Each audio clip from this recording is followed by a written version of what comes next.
Hello दोस्तों, मैं गुरु सहो सबको प्रणाम करती हूँ। मेरे प्रणाम को स्वीकार कीजिए। आज मैं एक चर्चा लेकर आप लोग के पास आई हूँ।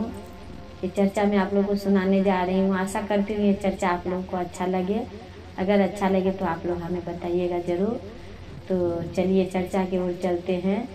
दोस्तों, एक भक्त था जो बहुत ही भक्ति करता था भगवान का, विष्णु भगवान का बहुत बड़ा भक्त था। तो डेली मंदिर में जाता और भगवान से कहता कि हे प्रभु, आप इस तरह से खड़े रहते हो, मुझे बहुत बुरा लगता है। काश आप भी दुनिया में घूमते करते। देखिए तो आप 24 घंटा इसी तरह से इसी पोज में हमेशा खड़े रहते हैं, कितना कष्ट होता होगा आपको। इसी तरह से बोलते और डेली मंदिर जाते पूजा करने के लिए। तो भगवान को यही सवाल करते कि भगवान, आप इस तरह से खड़े हैं, आपको कितना कष्ट होता होगा, आपका कितना कमर अकड़ जाता होगा। तो हमें कितना दुख हो रहा है आपको इस तरह से देख कर। तो डेली जाते। तो एक दिन भगवान उससे आकाशवाणी करी, तो ऐसा कर, क्या तू मेरे जगह पे खड़ा हो जाएगा, मैं एक दिन के लिए बाहर घूम के आऊँ। तो वो इधर उधर देखा कि कौन कहाँ से आवाज़ आई। तो बोला, हम तेरे को ही बोल रहे हैं, तो ऐसा कर, तो तू मेरे जगह पे खड़ा हो जा। लेकिन तू खड़ा तो हो जाएगा मेरे जगह पे, लेकिन कुछ भी करना मत, चुपचाप खड़ा रहना इसी जगह पे, कुछ बोलना नहीं है, कुछ करना नहीं है, कुछ भी नहीं। तो क्या कर सकोगे इस तरह से? तो अब इतना बड़ा भक्ति कर रहा है भगवान का, सोचा मन में लगाया लगन कि नहीं बाबा, हम भगवान के लिए करेंगे। लोग देवघर जाता है इतना दूर, पाँव में अपना ये करके कांटा चुभो कर, इतना धूप, कुछ नहीं देखता, भगवान के पास जाता है जल लेकर के, कांवड़ लेके। तो क्या मैं भगवान के लिए इतना भी नहीं कर सकता हूँ? मैं जरूर करूँगा प्रभु आपके लिए। आप ऐसा करिए, कल आप 12 बजे मैं आऊँगा जब आपको पूजा देने के लिए, तो आप यहाँ से चले जाइएगा और मैं आपके जगह पे खड़ा हो जाऊँगा। तो भगवान ने कहा ठीक है, तो कल तो भूलना मत, जल्दी से आ जाना। कहा कि हाँ ठीक है। दूसरा दिन उसने क्या किया, जल्दी अपना घर का सब कुछ ये करके आया मंदिर में पूजा पाठ करके सब कुछ करके भगवान से कहा कि ठीक है प्रभु, आप ऐसा करिए कि आप यहाँ से हट जाइए, मैं आपकी जगह पे खड़ा हो जाता हूँ। वो भक्त जो है, भगवान वहाँ से देखा गया कि भगवान वहाँ पर नहीं है। जिस जगह पे भगवान खड़े थे, विष्णु भगवान का मूर्ति जहाँ पे खड़ा था, वो मूर्ति वहाँ पे नहीं है। तो वो हट गया। तो वो लड़का जाके वहाँ पर जो है, जो शिव भक्त जो है, विष्णु भगवान का भक्त, वहाँ पर जाकर खड़े हो गए और बस उसी स्टाइल में, जिस स्टाइल में भगवान खड़े थे, जिस पोज में वो खड़े थे, उस तरह से वो खड़ा वहाँ हो गया। अब होने के बाद भगवान तो अपना निकल गए, लेकिन भगवान उसे बार बार करके एक ही चीज़ बता दिया है कि सुनो, तुम कुछ भी बोलोगे नहीं, कुछ भी करोगे नहीं, कोई चीज़ का उत्तर नहीं दोगे, कुछ भी नहीं, जब तक मैं ना आऊँ तब तक तुम्हें कुछ नहीं करना है, चुपचाप खड़ा रहना है जिस तरह से मैं खड़ा रहता हूँ। कहा कि ठीक है। वो जाके उस जगह पे खड़ा हो गया।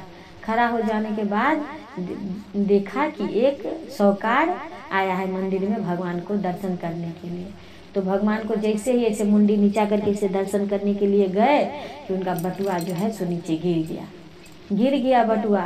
तो बटुआ में बहुत सारा हीरा, ऐसा पैसा, सोने का सिक्का, कॉइन, ये सब बटुआ में था। तो वो साहूकार को पता नहीं चला, वो ऐसे झुककर प्रणाम करके वो चले गए।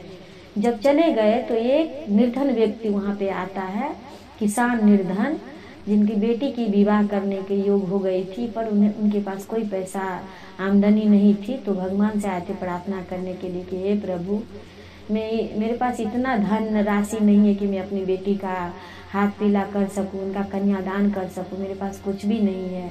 तो ये प्रथम कार्ड जो है सो हम आपको देते हैं, पर कोशिश में करूँगा, पर आप उसमें सहयोग जरूर करिएगा प्रभु।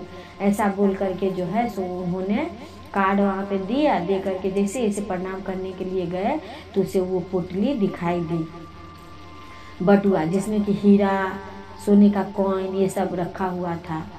तो वो मिला तो बोला कि प्रभु आप कितने दयालु हो, बोल करके तुरंत भक्त का मन का आस पूरा कर देते हो।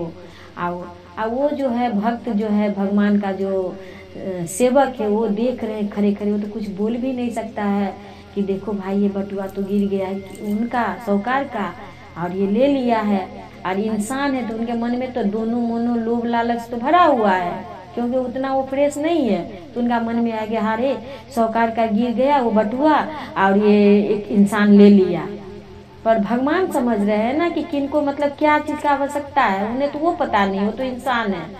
तो वो चीज़ वो उठा लेता है, उठा के अपना बहुत खुश हो जाता है, भगवान को बहुत तहे दिल से धन्यवाद करके जो वहाँ से निकल जाते हैं। जाने के बाद बस थोड़ी देर बाद ही वहाँ पे एक हजाम न्याय जो चूल काटता है वो आया मंदिर में आके भगवान से प्रार्थना लगाता है, हे प्रभु, हाँ विष्णु भगवान, मैं देखिए दूसरा इस गांव से दूसरा गांव में जाने वाला हूँ अपने काम के लिए।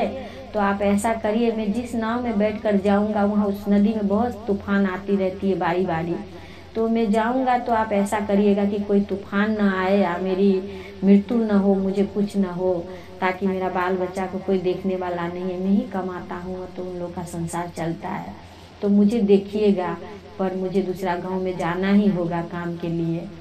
तो तभी साहूकार बहुत सारा लोग लेकर के वहाँ आ जाते हैं, आते हैं मंदिर में ढूंढते, तो उसको पकड़ लिया जाता है, नाई को पकड़ लेता है, बोलता है चलो चलो तुमने मेरा बटुआ चुराया, तुमने मेरा बटुआ चुराया।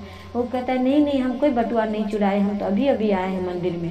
कहने लगे कि नहीं तुमने ही बटुआ लिया, अभी अभी हम जस्ट गए यहाँ से भगवान को प्रणाम करके, और तुम भूखे हो, तुम ही ने ये बटुआ लिया है।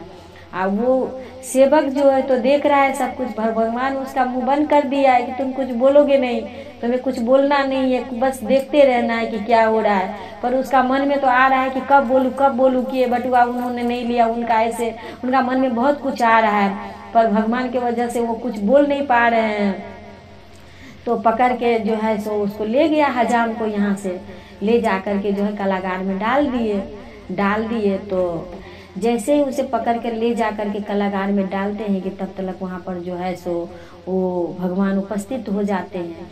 हो जाने के बाद वो कहने लगते हैं कि इसे पकड़ के लेके गए हैं, देखिए ये इन्होंने तो कुछ भी नहीं किया, साहूकार का बटुआ गिर गया, गिरने के बाद वो किसान लेके चला गया बटुआ, और यहाँ पर हजाम को पकड़ के ले गया है। तो भगवान वहाँ पे समक्ष आ जाते हैं, उनके समक्ष आप कहने लगते हैं तुम्हें तो कहा गया था कि तुम कुछ बोलोगे नहीं, तुम चुपचाप मुंह बंद करके खाली देखते रहोगे क्या हो रहा है नहीं हो रहा है, तुमने आवाज़ दी क्यों? तो कहा प्रभु देखिए यहाँ पर गलत हो रहा है, देखिए उनका बटुआ गिर गया साहूकार का।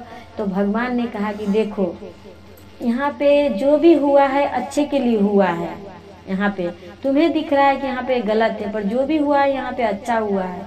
तुम थोड़ा सा अंदाजा लगाओ कि एक समुद्र में इतना पानी भरा हुआ है, लेकिन वहाँ से अगर एक लोटा पानी किसी ने निकाल लिया तो समुद्र को कुछ नहीं बिगड़ेगा, लेकिन एक मटका से अगर थोड़ा सा पानी निकालोगे तो मटका का पानी कम जाएगा। इसी तरह से ये साहूकार का जो बटुआ है वो उसको मिला है, तो उसका बेटी का शादी हो गया उस चीज़ से, और इसलिए मैं उसको बचा लिया हूँ हजाम को, कि अगर वो उस नाव में बैठ के उस पार जाता तो उनका मृत्यु होना था, तो उनका मृत्यु ना हो, इसीलिए मैं उनको बचा लिया हूँ।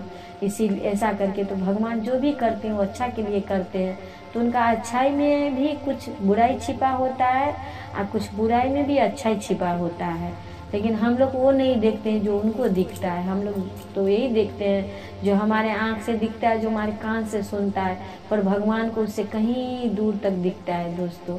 तो आशा करती हूँ ये चर्चा आप लोगों को अच्छा लगे, अगर अच्छा लगे तो आप लोग ज़रूर बताइएगा। तो मैं गुरु स्वरूप फिर से आप लोग को प्रणाम करती हूँ, प्रणाम सिखाती हूँ।